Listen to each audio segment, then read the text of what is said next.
Oh hey, nice to meet you. My name is Chlorophyll, but you can call me Phil. I hear you want to get into aquascaping. Well, that's awesome. Now I'm sure you've done some research and found out that there are a lot of different parts to setting up a planted tank. And shoot, you might not even know where to start. But hey, that's where I come in. In part 1 of the Aquascape guide, we're going to cover some essential topics on keeping your plants happy and healthy after you've planted everything. We're going to cover things like lighting, nutrients and CO2 injection, water parameters, plant selection, and most importantly, finding the balance of it all. I mean, everyone talks about balance, but what really is it? How do you achieve it? And if you ever need to reference this information, you can always check out our website at aquascapeguide.com. So let's talk about the basics real quick before we dive into our first part.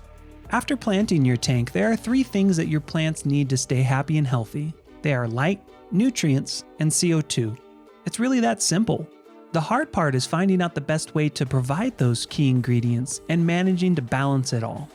With lighting, it's pretty straightforward. You buy a light that's powerful enough to support the plants you want, you turn it on and you're off to the races. With nutrients, plants feed from both their roots and out of the water column.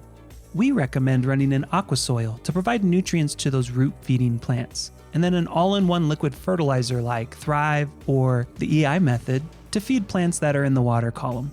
When designing a tank, we like to start with the lighting, as that dictates a few things.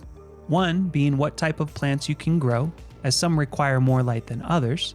2, how fast they will grow, as stronger lights can sometimes mean faster growth. And 3, how quickly your plants will absorb nutrients and CO2. Then to find the balance in it all, we just regulate how much nutrients and CO2 your plants are getting based upon the plant's needs and how much light we're providing them. For example, if you purchase a less powerful light, your plants will grow slower and need less nutrients and CO2 in a given light cycle. But if you buy a really high output light or a really powerful light, your plants are going to grow like crazy and soak up lots of this nutrients and CO2. So we have to make sure that we increase the amount we're putting into the tank to accommodate for the accelerated growth. Knowing how much light, nutrients, and CO2 again is finding this balance. But again, don't worry about that yet. We'll teach you how to get everything dialed in. Since we like to design planted tanks around their lights, let's start with that. I'll see you guys in the next video. Oh yeah, don't forget to check out aquascapeguide.com for more information and links to some of our favorite products. See you in the next video.